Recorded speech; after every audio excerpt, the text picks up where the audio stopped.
Assalamualaikum warahmatullahi ta'ala wabarakatuh. Alhamdulillahi rabbil alamin. Wassalatu wassalamu ala ashrafil anbiya'i wal mursalin wa ala alihi wa sahbihi ajma'in. Subhanaka la ilma lana illa ma 'allamtana innaka antal alimul hakim. Rabbi shrah li sadri wa yassir li amri wahlul 'uqdatam min lisani yafqahu qawli. Rabbi yassir wa la tu'assir wa tammim bil khair, amma ba'd. Para penonton dan sahabat-sahabat yang dirahmati sekalian, alhamdulillah kita syukur pada Allah kerana sekali lagi kita diberi peluang oleh Allah untuk kita meneruskan perbincangan kita dalam mengenai masa depan yang perlu kita lalui dalam kehidupan kita yang disebut dengan alam barzah. Satu alam yang di mana dalam kehidupan kita ini kita perlu hidup dan perlu kita ada ilmu sewaktu mana kita hidup di dunia ini lagi, supaya bila kita sampai di alam barzah nanti tak ada di kalangan kita perasaan penyesalan ataupun pada diri kitanya rasa pada diri kita nak kembali hidup di atas dunia. Kerana ramai di kalangan kitanya, kalau kita boleh bercakap dengan orang yang meninggal dunia, kebanyakan di kalangan mereka sebut, kalaulah sekiranya diberi peluang untuk kami kembali hidup di atas dunia. Yang ni kebanyakan mereka bercakap demikian. Kenapa mereka sebut nak hidup balik di atas dunia? Jawabnya kerana di kalangan kita tak bersiap dan kita tak buat persiapan untuk kita nak menghadap di hadapan Allah Subhanahu Wa Taala, sehingga bila kita masuk saja dalam kubur timbul penyesalan demi penyesalan di kalangan kitanya. Punca kita menyesalnya kerana kita tak ada buat amalan-amalan dan bekalan-bekalan ataupun persiapan ataupun tinggalan yang kita kena bersiap untuk membantu kita dalam kubur nanti. Sebab itulah para penonton dan sahabat-sahabat sekalian, bila kita sebut tentang mengenai barzah, ramai di kalangan kita tanya, kenapa Allah jadikan pada kita ni ada barzah? Kenapa kita ni dalam hidup kita ni dijadikan pada diri kita ni untuk kita adanya kehidupan yang dinamakan dengan barzah itu sendiri. Padahal kenapa kita tidak direct terus pergi kepada yang disebut dengan kita ni terus ke akhirat Allah? Kenapa kita mesti masuk kubur dahulu? Kemudian kenapa kita tidak terus ke akhirat terus? Patutnya demikian. Jawabnya, barzah ni merupakan satu perhentian yang sementara untuk orang yang hidup ni membantu lagi orang yang dalam kubur. Kalaulah sekiranya tidak ada barzah, maka tidak adalah peluang untuk dibantu. Ni alim ulama sebut demikian. Oleh kerana Allah jadikan barzah ni dengan tujuan nak suruh orang yang hidup dan orang yang dah meninggal dunia dapat saling bantu untuk orang hidup. Maksudnya orang dalam kubur ni macam mana dia bantu untuk orang hidup? Dijadikan pengajaran. Maksudnya ilmu-ilmu yang berlaku di alam kubur tersebut untuk dijadikan pelajaran bagi orang yang hidup di atas dunia. Manakala orang yang hidup di atas dunia, tolong bantulah orang yang dah berada dalam kubur. Yang ni sebelum daripada mana? Sebelum sampai ke padang mahsyar Allah. Bila sampai di padang mahsyar Allah, maka di waktu mana peluang untuk nak tolong dan bantu ni dah tak ada dah di kalangan kita. Hari yang Allah Subhanahu Wa Taala dah mula nak balas, dipanggil demikian. Adapun yang dalam kubur di barzah ini, maka peluang untuk dibantu tu ada lagi. Ramai mana orang yang masuk dalam kubur dengan dosa-dosa yang banyak. Bila dibangkit di akhirat, bangkit dengan tiada lagi dosa dia. Kerana dibantu oleh orang yang hidup di atas dunia, tolong orang dalam kubur ini sendiri. Manakala ada orang yang dia hidup dia di atas dunia ini, dia hidup atas dunia ni dengan pahala-pahala yang banyak. Bila masuk dalam kubur, pahala-pahala dia jadi hilang. Pahala-pahala dia. Punca apa? Punca orang yang di atas dunia ni membebankan pada dia waktu mana dia berada dalam kubur itu. Ni sebab tu Allah jadikan peluang pada kita.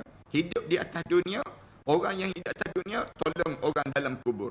Orang dalam kubur, tolong orang yang hidup di atas dunia. Ini di antara saling lengkap-melengkap. Ada lagi peluang dipanggil saat yang demikian. Supaya bila kita masuk saja dalam kubur tu, kita masih lagi ada lagi kesempatan untuk ditolong dan dibantu. Antaranya hari ini kita bincang tentang mengenai bagaimana kita mengenai hadiah bacaan kepada si mati.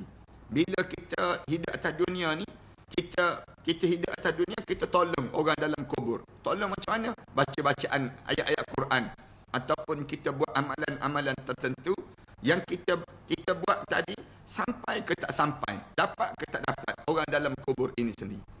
Sebab itulah berdasar pada kita mudahkan perbincangan ini pada muka surat 131. Setiap pagi Rabu macam ni, saya akan berkuliah di Masjid Al-Mardiyah, Hulu Kelang. Cerita dalam kitab ni lah, kitab mengenai di sebalik rahsia kematian, alam akhirat dan juga hari kiamat. Sampailah pada tajuk mengenai hadiah bacaan kepada mayat itu. Rasulullah sallallahu alaihi wasallam bersabda, Rasulullah sebut begini, "Idza matal insanu inqata'a amaluhu illa min thalas." Hadis ni hadis masyhur ni. Bila mati saja anak Adam, terputus amalan-amalannya kecuali 3. 3 je yang tak putus. Mati saja anak Adam, maka Rasulullah sallallahu alaihi wasallam sebut dalam hadis ni nya, ada 3 benda yang tidak memutuskan pahala-pahala untuk diri dia. Yang lain tu terputus lah. Sebagaimana terputusnya nyawa, sebagaimana kitanya terputusnya hubungan, yang dipanggil percakapan, terputus-putus semua di kalangan kita. Maknanya bila kita mati, terputus, dipanggil demikian. Maknanya terputus ni terpisah di antara kita dengan yang biasa kita lakukan. Bila sebelum daripada kita mati ni, hari-hari kita boleh bercakap, tapi bila kita mati, tak boleh dah cakap. Kemudian bila kita hidup ni, kita boleh makan, bergurau, senda dan sebagainya. Bila kita mati, maka di waktu sebab tak ada lagi gurau senda, tak ada lagi kehidupan. Orang panggil tak hidup dah. Di antara orang yang pertama mati ni, bila Qabil dengan Habil, peristiwa tersebut terjadi ni. Bila terjadi sebut tentang mati itu, Nabi Adam terdiam. Disebutnya demikian. Bila tanya, apa benda mati ni? Mati ni apa? Lalu disebut perpindahan daripada kehidupan dunia kepada kehidupan di akhirat Allah, ke barzah, dipanggil demikian. Perpindahan kematian ini lalu menyebabkan, barulah lepas pada itu Hawa alaihissalam ni, ibu kita ni mula menangis terus. Maknanya apa dia? Kehidupan kita ni, bila kita mati, putus segala benda. Rasulullah sallallahu alaihi wasallam sebut, tak ada dah, kecuali 3 benda je yang masih lagi berterusan. Di antara yang putusnya, putus amalan, dipanggil putus amalan. Amalan kita ni terputus. Semayang tak boleh dah, puasa tak boleh dah, kemudian haji tak ada dah, sedekah kita habis dah pahala untuk kita buat di waktu mana berlakunya kematian. Kecuali 3 benda ni, pahala berterusan. Apa dia? Rasulullah sebut sadaqatun jariyah, sedekah yang mengalir. Rasulullah sebut demikian. Ada sedekah yang tidak jariyah, ada sedekah yang jariyah. Sedekah yang terus hidup. Jariyah ni maknanya terus hidup. Kita sedekah buat masjid. Masjid tersebut terus diguna pakai oleh orang ramai. Orang ramai guna. Kemudian pahala tu dapat. Sampai bila? Sampailah masjid itu diruntuhkan sehingga orang tak solat lagi di tempat tersebut. Maka habislah pahala yang disebut dengan masjid. Pahala masjid. Orang yang membina di Cordova, tuan-tuan tengok, masjid yang diubah menjadi gereja. Asalnya masjid. Yang ni nak sebutnya, bila masjid berubah menjadi gereja, maknanya apa dia? Di waktu sebut habislah pahala. Orang yang buat masjid tu di awal-awalnya membina masjid, tiba-tiba habis, ditukar kepada gereja pula. Tu yang nak sebutnya. Yang ni sadaqatun jariyah, sedekah yang terus hidup. Ataupun kita buat sekolah agama, ma'had tahfiz, kita bangunkan demikian. Selagi mana ada ma'had tahfiz tersebut, selagi itulah pahala-pahala hidup. Ada orang yang orang alim, dia buka pondok, misal contohnya, dia buka yang disebut dengan madrasah, dia buka tu kaedah zaman-zaman kita sebelum daripada ni. Mereka buat demikian. Tujuan apa mereka buat tu? Nak suruh pahala tu hidup. Jariyah, pahala ni hidup. Dia ada pahala yang mati, ada pahala sedekah yang terus mengalir, dia panggil demikian. Yang kedua, wa ilmun yantafa'u bih. Yang kedua, Rasulullah sallallahu alaihi wasallam sebut, lepas pada kita mati, sebelum kita mati itu kita sempat mengajar.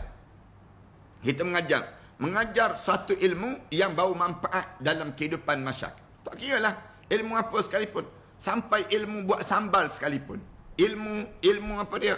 Yang ulama-ulama kata yang utamanya ilmu agama. Dia yang menyebabkan bau manfaat. Tak adalah ilmu yang bau manfaat dalam hidup kita ni. Ilmu yang menjadikan diri kita semakin dekat dengan Allah Subhanahu Wa Taala. Ini dipanggil al-ilmu yang tafi'u bih. Ilmu yang bau manfaat dalam kehidupan seseorang. Ilmu ni penting dalam kita mengajar. Bila kita mengajar, kemudian yang kita ajar tu orang guna ilmu kita ni. Kemudian ilmu yang kita ajar tersebut digunakan, kita dah mati dah. Orang guna lagi, pahala dapat pada diri kita. Kemudian dia ajar pula pada orang bawah lagi. Kemudian orang bawah tu ambil lagi manfaat. Macam tuan kita ni. Dia dah meninggal dunia dah. Tapi pahala dia ni terus dapat. Kenapa? Kenapa diajar dan disebut?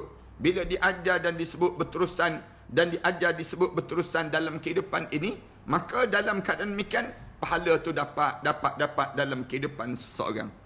Kemudian kehidupan pahala ni berterusan dapat kepada siapa? Kepada orang yang masih lagi dalam keadaan yang telah meninggal dunia, tapi dia panggil sistem MLM dipanggil. Maknanya orang yang atas tu sentiasa untung lah. Kenapa untung? Kerana dianya yang telah mengajar kepada benda-benda yang baik, kemudian akhirnya orang lain ikut dengan ilmu yang dikembang, sebanyak mana ilmu dikembang, sebanyak itulah pahala-pahala yang didapat dalam hidup dia. Dua. Yang ketiga, wa waladun salih yad'uhu lah. Anak yang salih yang mendoakannya. Anak tu anak, kemudian yang salih pula. Yang ketiga ni, dahlah anak, kemudian salih, kemudian doa pada diri dia. Tiga benda ni berlaku dalam serentak pada seseorang. Kita meninggalkan zuriat kita, anak-anak. Tapi anak-anak kita ni tak salih. Dia tak doa pada diri kita. Tak dapat juga pada diri kita. Mesti pada diri kita ni dapat daripada anak. Cuma alim ulama bincanglah anak ni macam mana. Yang pertama anak sendiri, anak kandung. Yang kedua anak tiri. Anak juga anak tiri. Orang di kalangan kita ni ada anak-anak tiri. Kemudian anak apa dia? Anak angkat. Dalam Islam dia tak demikian. Anak angkat. Kemudian siapa lagi? Lepas pada anak angkat, diberi lagi yang disebut dengan, dikembangkan lagi. Lepas pada sebut, dinamakan dengan anak saudara. Kemudian anak susuan. Kemudian anak-anak ni dikembang. Tak boleh juga habis sangat dah anak ni. Tak ada dah anak. Anak angkat pun tak ada, anak tu tak ada dan sebagainya. Ambil anak kucing. Senang ceritanya. Anak kucing jadi anak juga. Senang. Pada diri kitanya. Untuk kitanya apa dia? Untuk dia doakan diri kita. Dia bincang perkara demikian. Termasuk kita bela binatang-binatang dan sebagainya. Binatang ternakan ini, dia doakan diri kita ataupun tidak. Itu perbincangan alim ulama dalam perkara demikian. Walaupun ini sekalipun, biar kita ni, anak-anak kita ni, kita ajar awal-awal lagi. Bagi tahu ada anak kita. Bila abah tak ada, bila abi tak ada, bila umi tak ada, bila tak ada ni, maka di antara benda yang kamu kena buat dalam hidup kamu ialah apa dia? Kamu diajar supaya baca doa. Kamu diajar supaya ziarah kubur. Kamu diajar supaya jangan tinggalkan berdoa dan berdoa. Biar setiap kali mana kamu solat, kamu buat amal ibadah apa pun, kamu sentiasa niat untuk arwah abah, untuk arwah abi, arwah umi, arwah mami. Semua ni di kalangan kita ni kita sebut keadaan yang demikian. Hadis yang kita sebut tadi jelas menunjukkan bahawa hanya 3 perkara yang boleh membantu si mati di alam barzah. Hadis ni jelas-jelas cerita demikian. Iaitu sedekah jariah, ilmu yang dibawa manfaat, ilmu yang bermanfaat, ilmu yang bukan ilmu yang sesat, tidak, tapi ilmu yang bermanfaat. Dia ada 2, satu ilmu yang sesat, satu lagi ilmu yang bawa manfaat.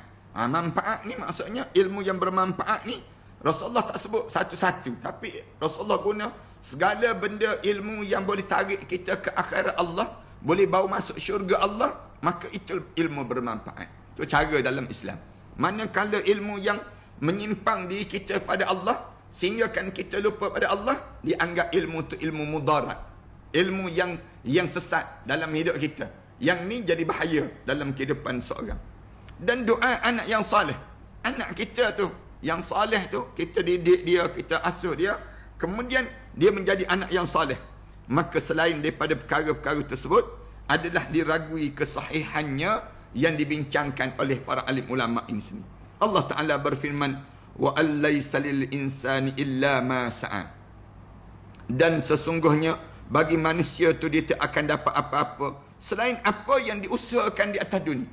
Atas dunia ni kita sedang berusaha untuk mengenyangkan perut kita ke, ataupun kita sedang berusaha untuk membanyakkan pahala kita, melayakkan kita ke syurga.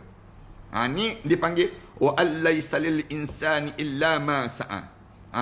Manusia ni sentiasa dalam hidup dia, dia akan dapat apa yang dia sa'a, apa yang dia usaha. Manusia, benda yang dia tak berusaha, dia tak akan dapat. Dalam hidup dia, benda yang dia buat, segala apa peribadi kita, tingkah laku kita, perbuatan kita, segala apa yang kita lakukan di dunia ini, ini Allah Subhanahu Wa Taala jadikan untuk apa dia? Illa ma sa'a. Kamu akan dapat semua benda yang kamu buat. Kamu senyum ada orang, kamu akan dapat pahala. Kamu apa dia? Kamu cakap dengan bahasa yang lemah lembut, kamu dapat pahala. Benda yang kamu lawan, kamu sebaliknya itu, kamu kasar, kamu tengking orang, kamu berkelahi suami isteri, semua benda tersebut illa ma sa'a, kamu dapat semua benda-benda yang demikian. Yang pahala pun kamu dapat, yang dosa pun kamu dapat dalam hidup kamu. Maknanya setiap hari ini kita sedang berusaha untuk nak mengenyangkan perut ke, untuk mendapatkan syurga ke, ataupun menghumbankan diri kita ke dalam neraka. Ada orang yang fikir untuk hidup untuk dunia je. Aku tak peduli semayang, tak peduli tutup aurat, tak peduli segala benda yang ada pada diri aku ni, pada diri dia ni, dia rasa bahawa benda tersebut aku nak hidup untuk dunia je, bukan aku nak hidup untuk dalam kubur pun. Dia dapatlah dunia. Wa man kana, siapa-siapa yang nak kepada dunia, Allah akan bagi benda yang dia nak pada dunia. Tapi siapa yang nak pada akhirat, nu'tiha minha. Allah akan bagi benda yang dia nak kepada akhirat tersebut dalam hidup kita. Kita ni tiap-tiap hari begitu dah. Tuan-tuan pergi kerja ke, lepas PKP ni, katakanlah PKP ni dibuka lepas pada ni, maka kita pergi kerja tersebut, kita pergi dalam keadaan yang nak pada akhirat ke, kita nak pada dunia. Wa an laysa lil insani illa ma sa'a. Manusia ni tak dapat apa-apa kecuali yang dia sa'a, apa yang diusahakan di atas dunia ni. Ayat ni menunjukkan bahawa seorang tu tidak dapat memperolehi manfaat daripada amal yang dilakukan oleh orang lain. Tetapi masih terdapat perbezaan penafsiran daripada para tafsir pada ayat ini. Bertembung di antara yang ni, di antara ayat yang ni dengan hadis Rasulullah sallallahu alaihi wasallam tadi. Hadis Rasulullah sallallahu alaihi wasallam kata, ada juga dapat lagi. Kemudian ayat yang Allah Subhanahu wa taala sebut, wa allaysa lil insani illa ma sa'a. Manusia ni dia akan dapat bila masuk dalam kubur nanti, dia dapat yang dibuat atas dunia je. Benda yang dia tak buat dah mati dah. Dia nak dapat apa lagi? Lalu alim ulama bincang perkara-perkara demikian. Menurut Ibn Abbas, keterangan dalam ketetapan hukum ayat itu dihapuskan oleh ayat yang lain. Ibn Abbas kata ayat itu ada lagi ayat yang lain yang mengatasi kepada ayat ini sendiri. Ayat lain tu apa dia? Walladzina amanu wattaba'athum zurriyyatuhum biimanin alhaqna bihim zurriyyatahum wama alatnahum min amalihim min syai' wa kullu imri'in bima kasaba rahin. Allah Subhanahu wa taala sebut dalam surah As-Sur ayat yang ke-21. Walladzina amanu, dan orang-orang yang beriman pada Allah, wattaba'athum zurriyyatuhum, kemudian diikuti anak cucu mereka yang mengikut keimanan mereka tersebut, biimanin alhaqna bihim, kami pertemukan mereka dengan anak cucu mereka tersebut. Ini ahli ulama bincang. Alhaqna bihim zurriyyatahum, di kalangan zuriat mereka. Maknanya kalau bapa tu soleh, anak-anak ni akan dapat manfaat daripada bapa yang soleh. Ini cara demikian. Allah Subhanahu wa taala sebut walladzina amanu, orang yang beriman pada Allah, wattaba'athum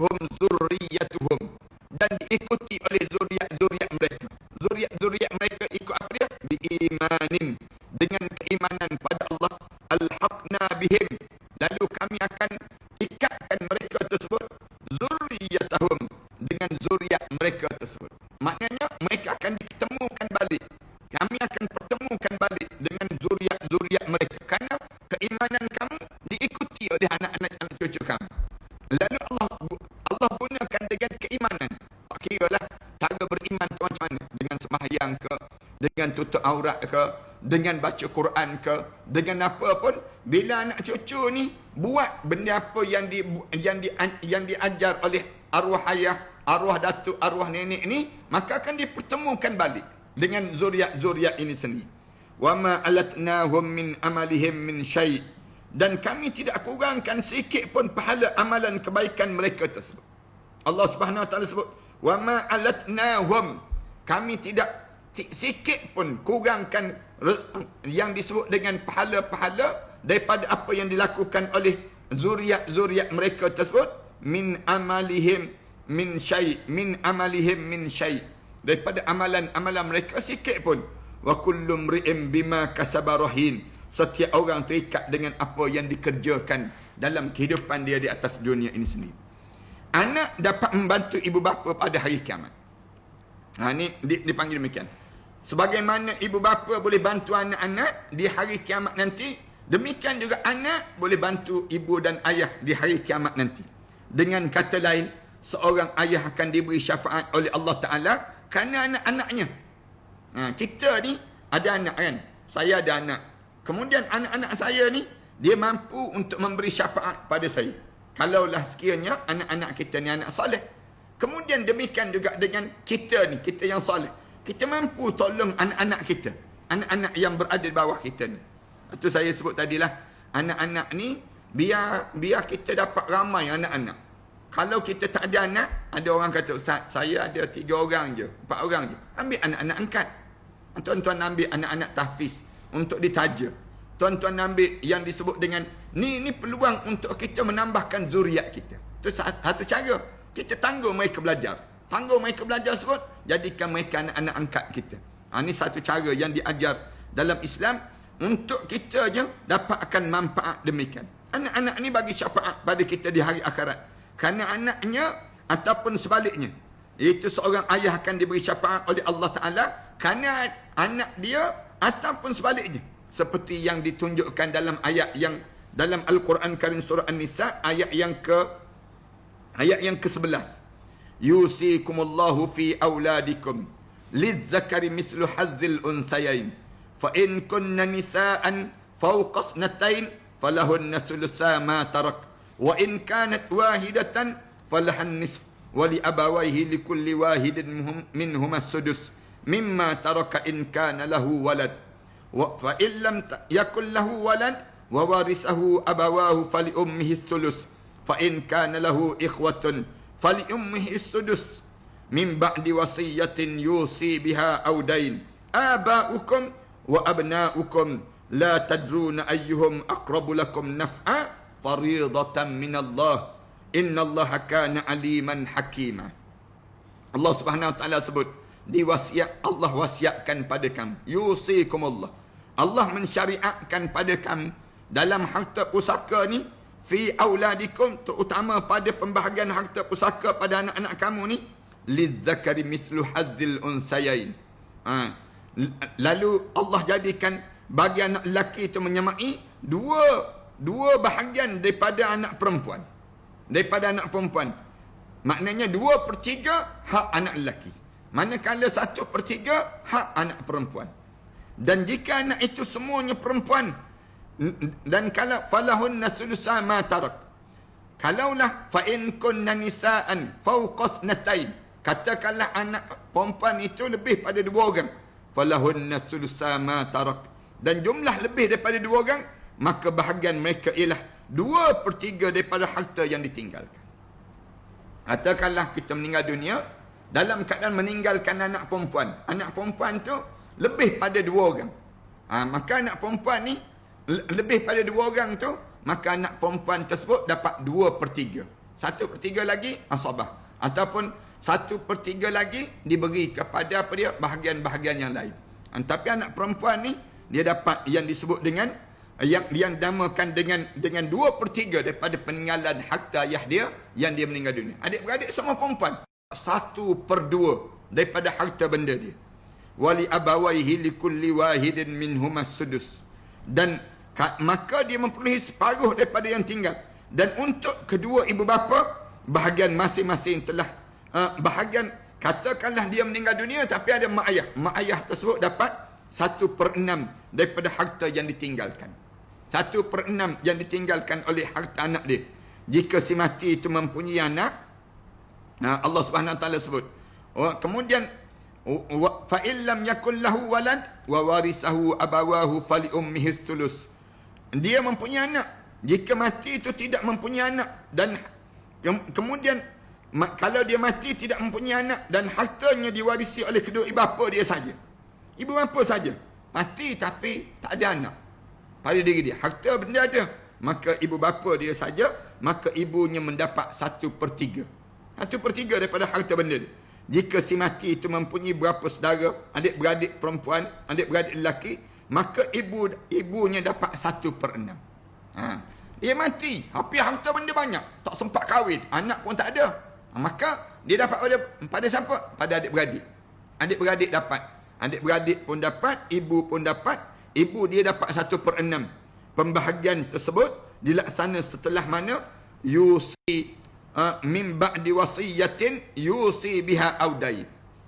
Semua pembahagian harta pusaka ni selesaikan dua perkara dah. Yang pertama hutang dia, yang kedua wasiat dia. Kalau dia ada wasiat, tolong tunaikan wasiat dia terlebih dahulu.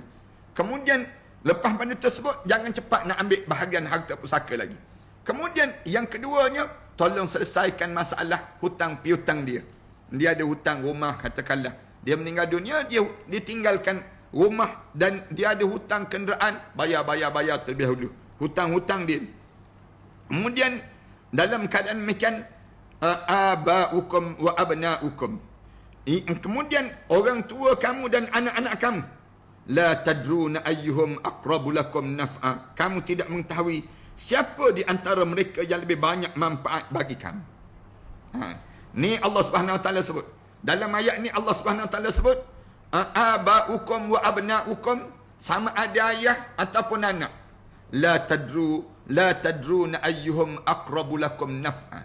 Kamu tak tahu. Kadang-kadang kamu dapat manfaat daripada ayah, kadang-kadang kamu dapat manfaat daripada anak. Kamu tak tahu dalam hidup kamu. Allah Subhanahu Wa Taala sebut la tadruna. Kamu tak tahu yang mana yang lebih dapat manfaat dalam hidup kamu. Sama ada manfaat harta ataupun manfaat yang disebut dengan amalan. Amalan yang dibuat oleh mereka sebut. Kadang-kadang kita ni dapat manfaat kenapa? Ayah kita yang soleh. Lalu kita dapat daripada dia. Kadang-kadang kita dapat manfaat ni daripada mana? Daripada anak yang soleh. Daripada anak ni manfaat dalam hidup kita. Allahu Akbar. Kemudian Allah Subhanahu Wa Taala sebut faridatan minallah. Ini ketentuan yang ditentukan oleh Allah. Innallaha kana aliman hakima. Sungguhnya Allah ni aliman hakima. Allah ni maha mengetahui dan juga maha bijaksana. Ar-Rabi' bin Anas berkata, maksud surah Al-An'am, surah An-Najm ayat yang ke-49 adalah dalam surah An-Najm ayat yang ke-49 Allah Subhanahu Wa Taala sebut wa allaysa lil insana illa ma sa'atu. Apa yang maksudkan? Rabi' bin Anas berkata, maksud surah Al-An'am ayat yang ke-49 itu adalah seorang manusia tidak memperolehi selain apa yang diusahakan. Perkara tersebut khusus untuk orang kafir. Ini bukan untuk pada orang Islam. Sedangkan orang mukmin memperolehi apa yang diusahakannya dan apa yang telah diusahakan orang lain untuknya. Itu hebatnya Islam. Katanya Ar-Rabi' dia cerita demikian.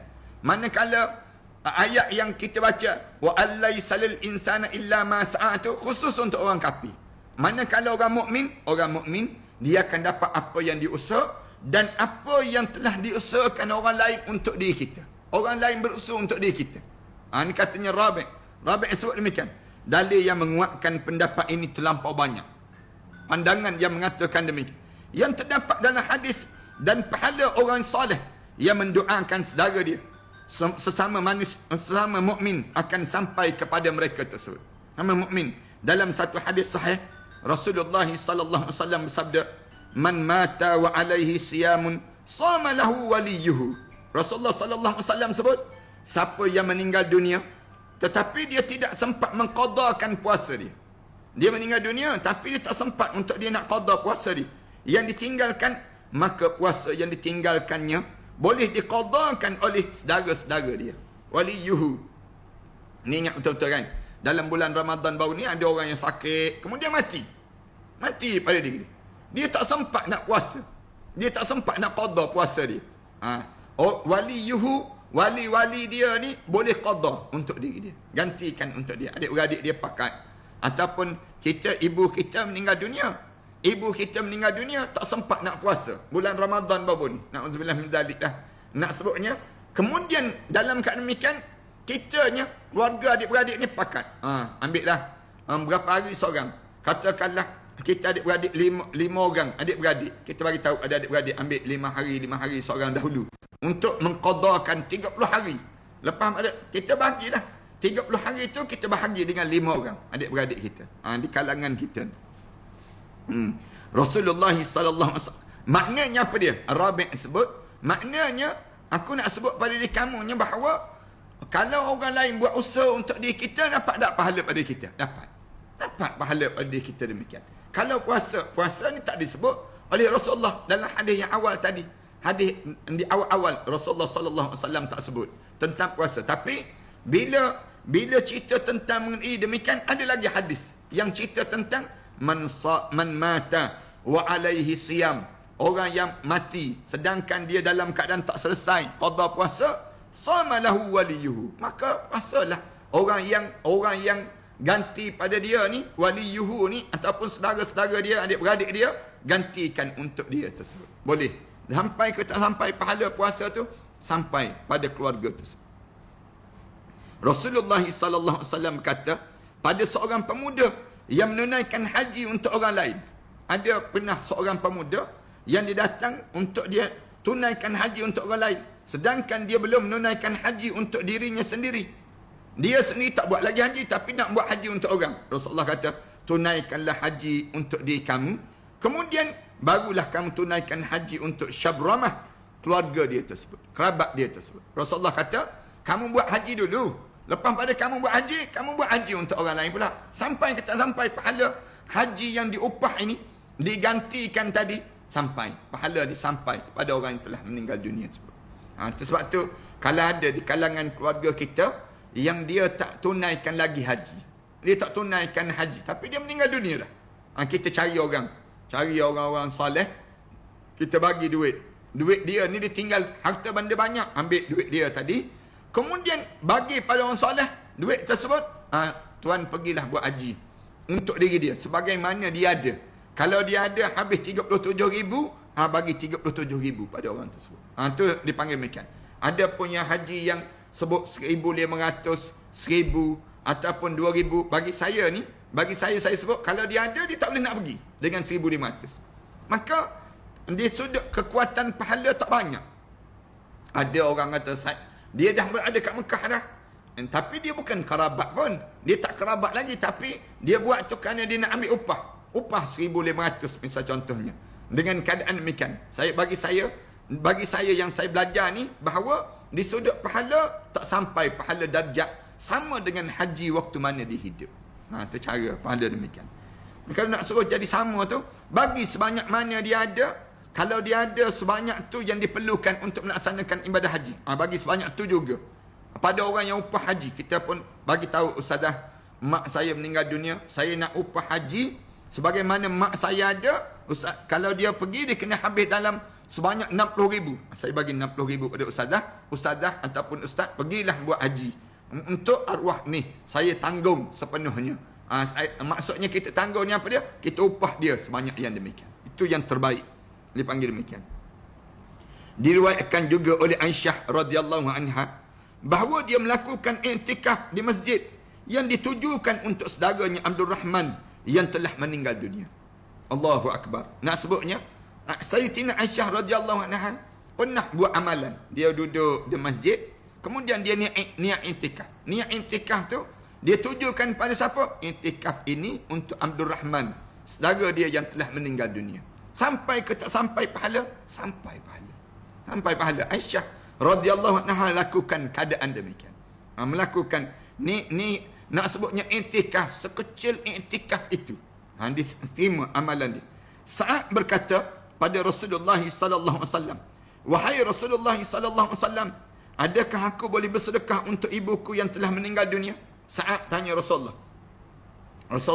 boleh tak aku bersedekah di atas nama arwah ibu aku. Boleh tak ya Rasulullah? Lalu Rasulullah menjawab, ya. Ya boleh ya wahai Sa'ad. Maknanya Sa'ad lalu bertanya lagi, jenis sedekah apa yang lebih utama ya Rasulullah?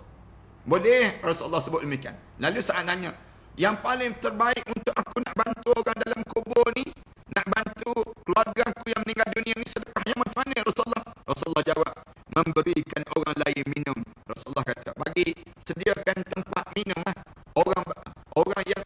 Orang yang dahaga, kemudian dia ambil air itu dia minum. Yang kamu sediakan air di masjid, misal contoh, kamu sediakan air di masjid. Orang Arab, dia nak sangat pada air. Dia nak kepada kerana tanah dia tanah kering. Dan dia cepat sangat memerlukan, dia cepat jadi dahaga. Air ni satu benda yang bernilai. Lalu Rasulullah ditanya, sedekah apa yang paling terbaik wahai Rasulullah? Kamu gali telaga, kemudian kamu bagi minum air kepada orang yang dahaga tersebut. Ini sedekah paling terbaik. Rasulullah sebut demikian. Pada saat untuk diniatkan pada siapa? Untuk arwah ayah, arwah mak, arwah yang telah meninggal dunia. Maknanya apa dia? Sampailah pahala itu kepada mereka tersebut. Dalam Al-Muwatta diceritakan daripada Abdullah bin Abu Bakar, daripada bapa saudaranya, daripada neneknya, bahawa dia berniat untuk berjalan seorang diri ke Masjid Quba.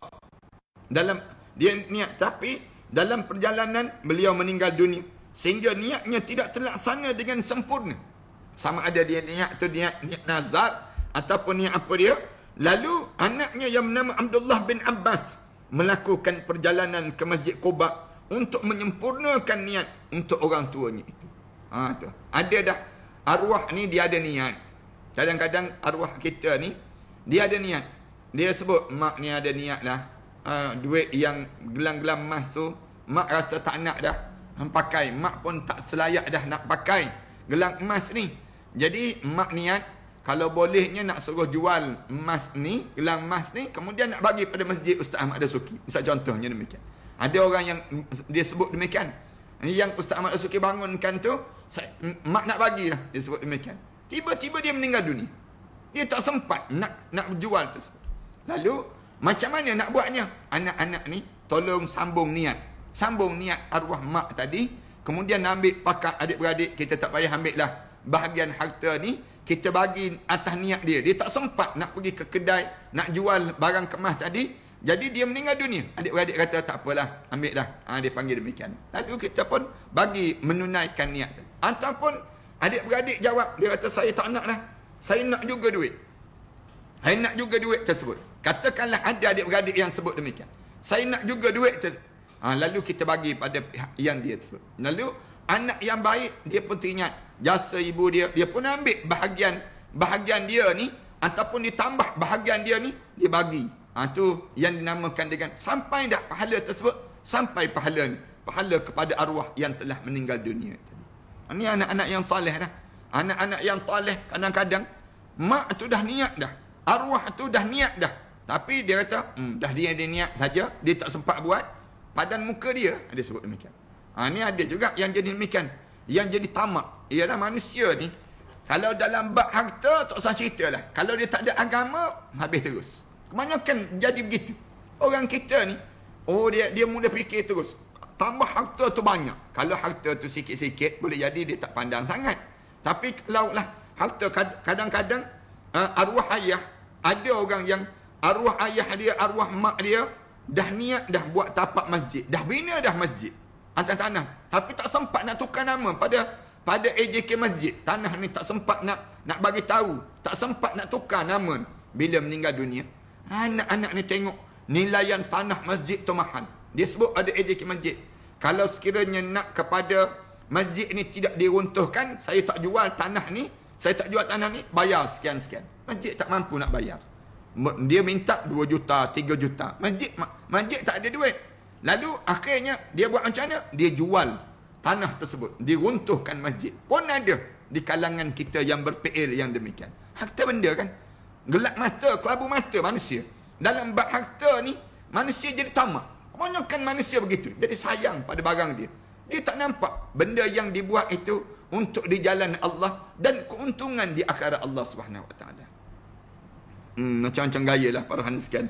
Satu dalam kitab Muwatta' ni cerita daripada Abdullah bin Abu Bakar ni, bila bapa saudara dia berjalan nak pergi ke Quba, tiba-tiba meninggal dunia dalam perjalanan. Disambung oleh anak dia pula. Anak dia Abdullah bin Abbas sambung amalan yang dilakukan oleh arwah ayah ni sendiri, dilakukan demikian. Kemudian kandungan yang terdapat dalam firman Allah Ta'ala dan bahawasanya disebut lagi. Kemudian bahawasanya seorang manusia tidak memperolehi selain apa yang telah diusahakan. Khususnya ditujukan untuk perbuatan jahat berdasar pada dalil dalam hadis sahih Muslim berikut ini. Wa an laysa lil insana illa ma sa'atu. Ayat dalam surah An-Najm ayat yang ke-39 tersebut, Allah Subhanahu wa taala sebut khusus untuk yang perkara-perkara jahat. Perkara jahat je, buat amalan. Tadi terjemahan, ada terjemahan kan untuk orang kafir je. Yang kedua terjemahan untuk amalan jahat je. Bila kamu buat amalan jahat, kamu akan dapat ganjaran yang kamu buat jahat tadi. Yang ni berdasar pada berdasar pada dalil daripada hadis sahih Muslim. Berikut ini daripada Abu Hurairah radhiyallahu anhu. Dia berkata Rasulullah sallallahu alaihi wasallam bersabda. Rasulullah sebut, Allah Taala berfirman dalam hadis kursi, apabila hamba-Ku berniat melakukan perbuatan baik, maka aku tulis untuknya satu kebaikan, dan apabila dia melakukan niatnya itu, maka aku lipat gandakan kebaikan sebanyak 10 kali ganda. Allah dia ajar dalam hadis kursi. Siapa yang ada niat, dia bangun celik mata, dia kata hari ni hari Rabu, disebut demikian. Apa tu dia niat? Oh, hari ni ada kuliah Ustaz Ahmad Dasuki dalam online, boleh nak tengok. Dia niat, Allah dah tulis satu kebaikan untuk dia. Satu kebaikan untuk dia. Pagi tadi dia niat, saya nak dengar kuliah ni, saya nak dengar. Dia baru niat je, saya nak buka kuliah saya ni pada mak saya, pada keluarga saya kat kampung saya. Dia mula ada niat. Dia niat, Allah Ustaz duduk kuliah tiap-tiap hari ni, kalau suruh mak dan ayah buka dekat kampung ni dengan internet yang ada tu, tentu mereka boleh belajar. Kita sebut demikian. Kita pun ada niat nak pasang internet pada keluarga kita, kemudian nak suruh mak ayah kita dengar kuliah yang diadakan ini. Niat je, kita baru niat, Allah dah tulis satu pahala. Kemudian kita pergi buat, kita susun, kita pergi balik ke kampung kita buka line, kemudian kita ajar pada mak kita beli handphone, kita tunjuk ada mak ni handphone ni, mak tekan dalam YouTube, mak tekan subscribe Ustaz Ahmad Dasuki, ataupun mak tengok dalam tulis je, type je Ustaz Ahmad Dasuki. Kemudian mak tengok dalam Facebook, dalam fanpage dia ada, dalam Instagram dia pun ada. Kemudian bila dia ada kuliah je, dia bunyi notification ini sendiri, ting, bunyi kuliah, tanda bahawa kuliah nak bermula. Kuliah dah nak bermula ni, mak dengar kuliah ni, 10 kali ganda itu Allah jadikan untuk mereka semua. Kebaikan yang Allah jadikan. Ini ada tahu orang lah di kalangan kita ni, ramai orang yang kreatif, dia akan cari jalan macam mana nak suruh pahala ni banyak berkembang. Dia bagi pada keluarga dia, mak saudara dia, adik yang sepupu dia bagi tahu perkara demikian. Ada orang yang kreatif, dia share, dia tekan butang share. Dia tak boleh nak buat yang lain, dia share je di wall dia. Kemudian orang lain pakak-pakak tengok. Kemudian dia tag pada kawan-kawan dia. Kemudian dia tekan button subscribe, misal contohnya dalam YouTube. Semua benda ni menjadikan diri dia menambahkan lagi pahala untuk diri dia. Allah bagi 10 kali ganda kebaikan hingga 700 kali ganda. Satu butang subscribe ataupun satu butang share ataupun satu butang like yang kita buat, ataupun ada yang komen amin, ada yang bagi salam assalamualaikum, yang tulis benda-benda yang demikian ni di kalangan kita ni, bila ditulis semuanya Allah tulis untuk dia pahala dari antara 10 kali ganda sehingga 700 kali ganda. Allahu Akbar. Banyaknya pahala yang Allah jadikan bila kita berbuat kebaikan itu sendiri. Sampai 700 kali ganda. Rugi kalau kita tak ambil peluang dan sebagainya. Ada orang, dia kata, saya tak sempat lah Ustaz. Tak sempat pun tak apalah, tolong share dahulu. Dia sebut, Ustaz saya share dahulu, lepas tu kemudian malam nanti saya dengar balik. Pun ada juga yang jenis demikian. Lepas tu kawan-kawan dia pun dapat share sama, dapat sama benda-benda yang manfaat tadi. Pahala untuk diri dia. Pahala ni sebanyak mana? 10 kali ganda hingga 700 kali ganda. Sikit je benda yang kita buat. Tuan-tuan tak perlu kuliah pun. Tapi tuan-tuan tolong share bahan kuliah. Segala benda yang ada yang baik-baik ni kita sebarkan. Bagi tahu pada orang ramai. Jadi dalam keadaan demikian, orang kita dapat manfaat. Yang herannya benda yang buruk kita share pula. Orang kita benda yang buruk ramai yang nak kongsi dengan orang lain. Tapi benda yang baik kita tak nak kongsi. Yang ni satu kerugian pada diri kita. Yang baik-baik ni kongsi pada diri kita. Bagi tahu benda yang baik di kalangan kita. Kemudian jika dia berniat melakukan perbuatan jahat tapi dia belum melaksanakannya. Ada niat nak buat benda jahat. Rasa lama dah ni tak komen buruk-buruk di wall ustaz ni, misal contohnya. Saya ni lama dah tak caci maki ustaz ni. Saya ni dah lama dah tak kata ustaz ni penunggang agama, misal contohnya. Lama dah tak sebut demikian. Dia baru niat. Tapi dia belum melaksanakan. Maka perkara sebut belum aku tulis. Allah sebut. Allah tak tulis lagi. Tak tulis lagi. Dosa pada dia.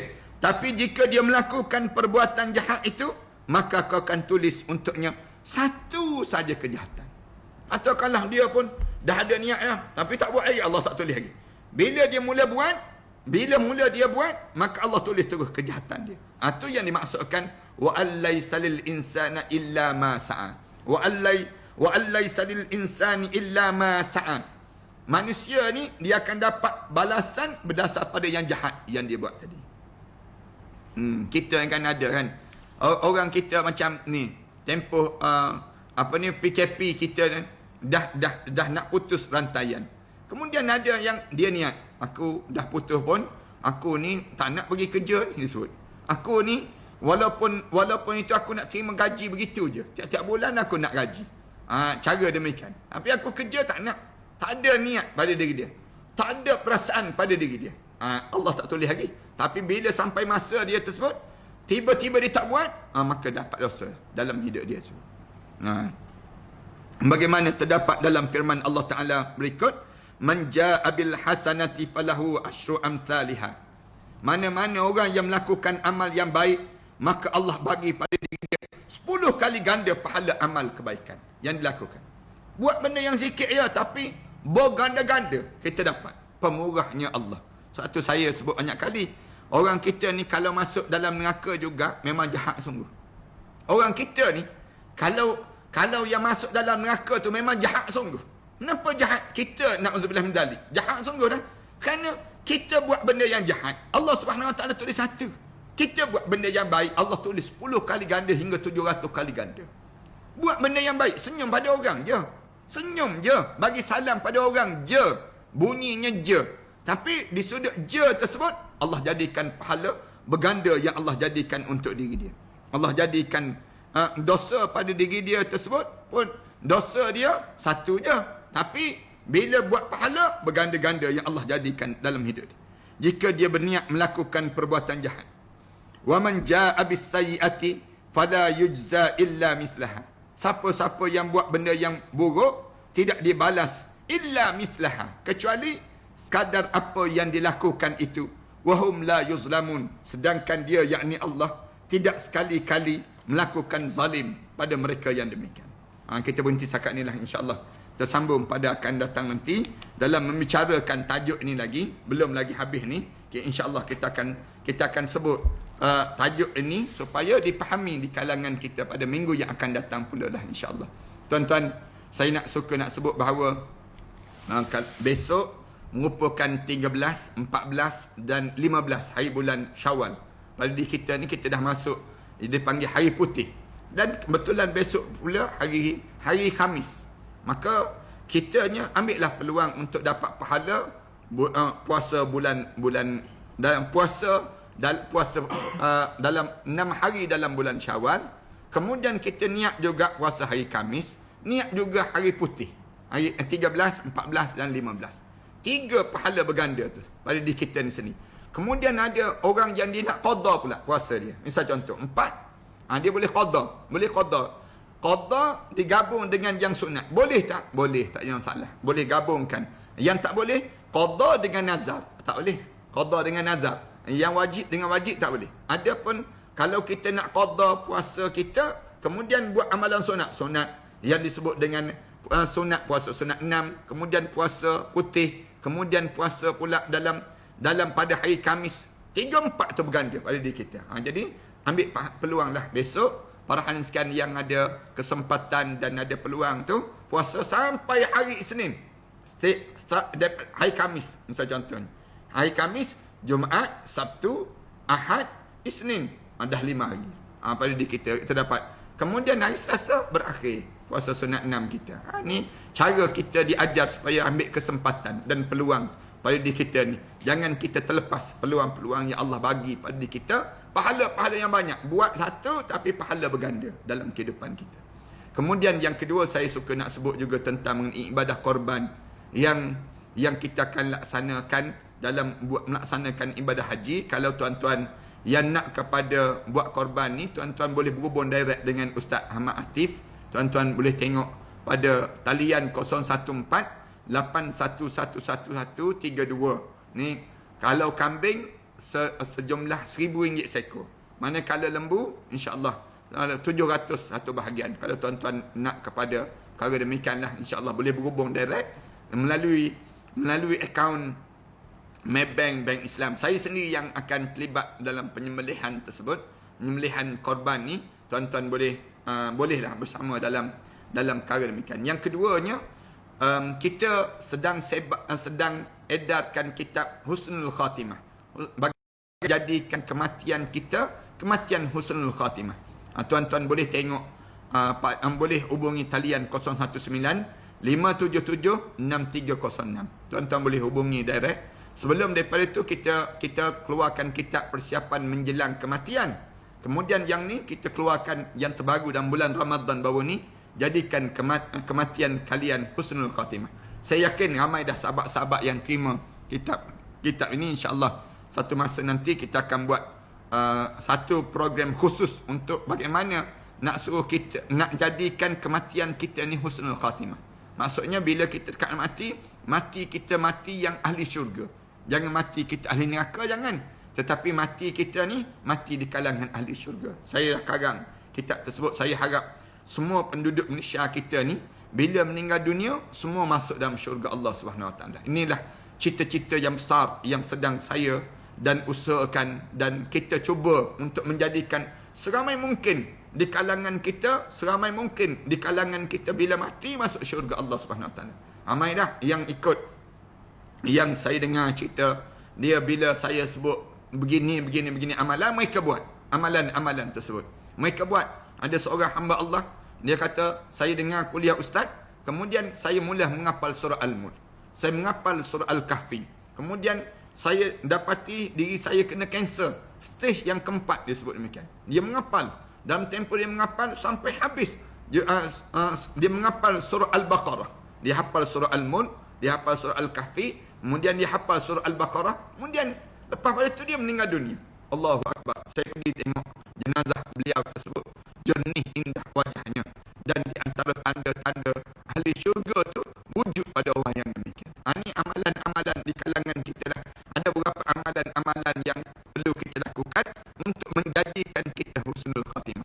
Tak mudah nak jadi Husnul Khatimah ni tuan-tuan, kecuali kita boleh faham keadaan yang bagaimana menjadikan diri kita Husnul Khatimah. Ada kitab-kitab beginilah insyaAllah. Bismillahirrahmanirrahim. Alhamdulillahirabbil alamin. Wassalatu wassalamu ala asyrafil anbiya'i wal mursalin wa ala alihi wa sahbihi ajma'in. Allahumma shrah lana sudurana wa hassin lana wa yassir lana umurana. Allahumma inna na'udzubika min ilmin la yanfa' wa min qalbin la yakhsha' wa min nafsin la tashba' wa min du'a'in la yusma'. Rabbana atina fid dunya hasanah wa fil akhirati hasanah wa qina adzabannar. Sallallahu ala Muhammad wa ala alihi wa sahbihi wasallam. Alhamdulillahirabbil alamin.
الله محمد رسول الله عليه صلاة الله وآله